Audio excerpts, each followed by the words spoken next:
بسم اللہ الرحمن الرحیم۔ گزشتہ اتوار ہماری گفتگو چل رہی تھی کہ مرید اور صوفی کے معاملات پر، تو اس میں جیسے آپ کی خدمت میں گزارش کی تھی کہ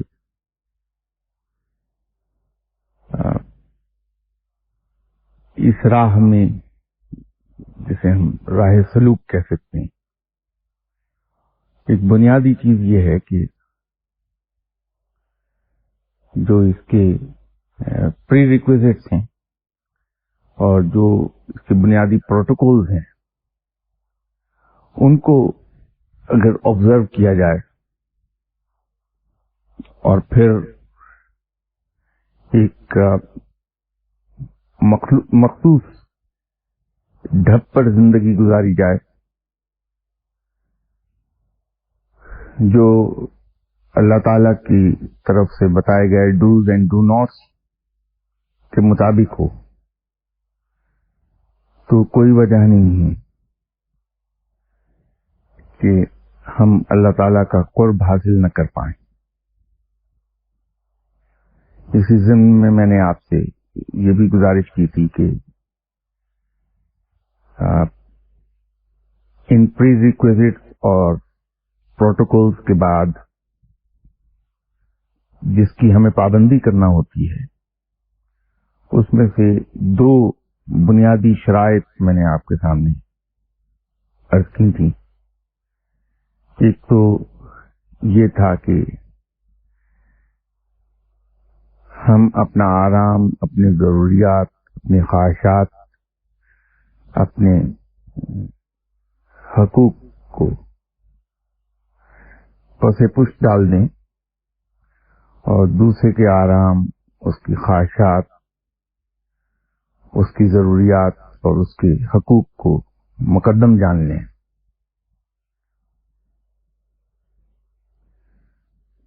اور دوسری بات یہ تھی کہ کوئی شخص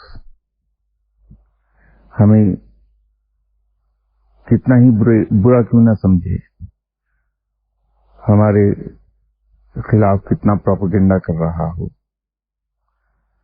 کتنی ہماری جڑیں کاٹتا رہے، تو ہم اپنے اس مسلمان بھائی کے خلاف اپنے دل میں کسی قسم کا کوئی میل نہ آنے دیں اور ہم اس سے بدستور پورے خلوص سے ملتے رہیں۔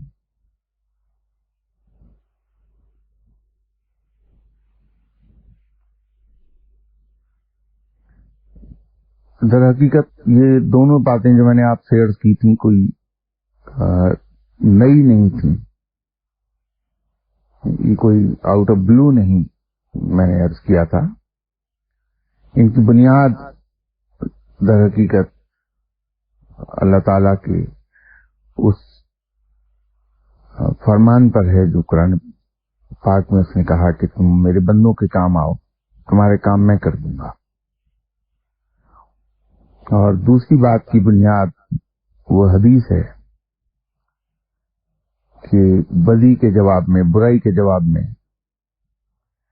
اگر نیکی کی جائے تو وہ دوسرے کا دل جیت لیتی ہے۔ یہ دو باتیں میں نے عرض کی تھیں، ان کی بنیاد آج میں عرض آپ سے اس لیے کر رہا تھا کہ میرے خیال میں وہ دونوں باتیں شاید میرے بہت سے ساتھیوں کو کچھ زیادہ بھائی نہیں تھی،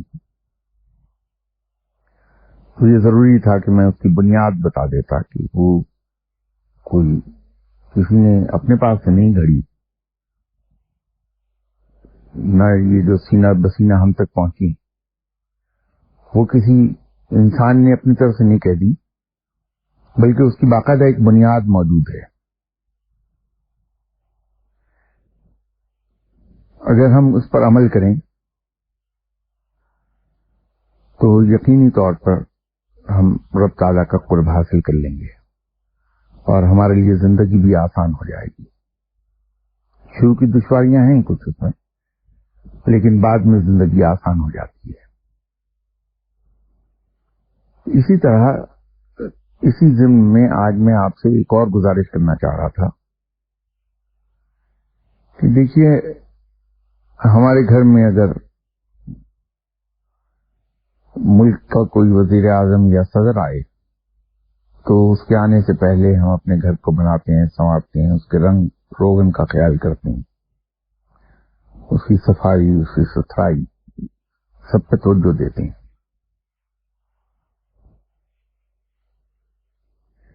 تو اسی طرح رب تعالیٰ ہمارے دل میں رہتا ہے،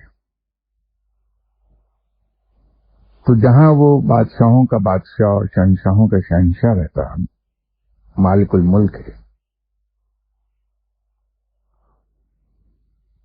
تو پھر اس کے رہنے کی جگہ تو مقابلتاً بدرجہ صاف ہونا چاہیے۔ جب تک کہ ہمارا دل صاف نہیں ہوگا کینہ سے، خاص طور پر، اور حسد سے، یہ دو باتیں، یہ بنیادی چیز، کینہ اور حسد، اس سے جب تک صاف نہیں ہوگا تو اس دل میں رب تعالیٰ نہیں رہے گا کبھی۔ اگر ہم یہ چاہتے ہیں کہ رب ہمارے دل میں بس جائے تو پھر ہمیں ان تمام آلائشوں سے جان چھڑانا ہوگی، اپنے آپ کو ان سے دور رکھنا ہوگا، اور اس کے لیے ایک بڑی کانشیس ایفرٹ کی ضرورت ہوتی ہے۔ اس کے بغیر یہ آلائشیں جاتی نہیں۔ ہر لمحے ہمیں محتاط رہنا ہوگا کہ کہیں بھولے سے شیطان کسی بھی رنگ میں ہمیں بہکا نہ دے، اور شیطان کے بہکانے کے نت نئے ڈھنگ ہوتے ہیں۔ آپ نے شیطان کے بہکانے کے انداز سنے ہوں گے۔ اس میں بڑا مشہور قصہ جناب حضرت پیران پیر غوث اعظم دستگیر صاحب کا ہے۔ اب ان جیسا غوث اعظم جو غوثوں کے غوث ہیں، ان کو نہیں بخشا تھا شیطان نے، تو آخر عمر تک انہیں بہکانے میں لگا رہا۔ ایک بار شیطان فرشتے کا روپ دھار کے چلا آیا ان کے پاس اور ان سے کہا کہ رب تعالیٰ آپ کی عبادات، مجاہدوں اور ریاضتوں سے خوش ہو گیا، اور رب نے آپ پہ عنایت فرمائی ہے، آپ نماز آپ کو بخش دی ہے۔ تو ایک لمحے کو حضرت پیران پیر غوث اعظم دستگیر خوش ہوئے اور بہک چلے تھے، تو فوراً دھیان آیا کہ یہ کیسے ہو سکتا، تو لاہور پڑی اور فرمایا کہ دور ہو جا مردود یہاں سے، مجھے بہکانے آیا ہے، نماز تو آپ صلی اللہ علیہ وسلم کو معاف نہیں ہوئی تھی، تو میں کون ہوں؟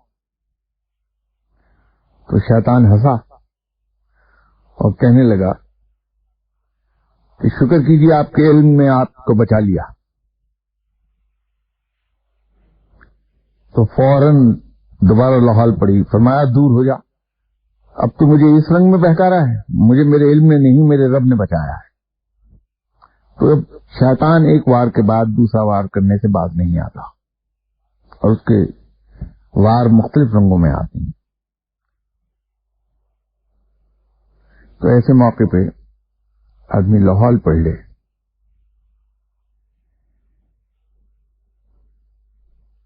ہمارے یہاں ایک تاثر قائم ہو گیا ہے کہ ہر وقت تسبیح پھیری جائے، وظائف پڑھے جائیں تو اللہ کے قریب ہو جاتا ہے بندہ۔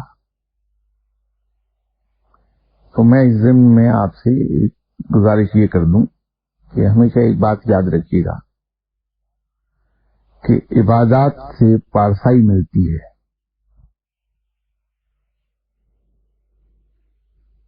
اور نیکی سے رب ملتا ہے۔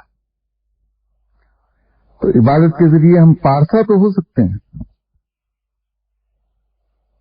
لیکن اللہ کا قرب اور اس کی دوستی عطا نہیں ہوتی۔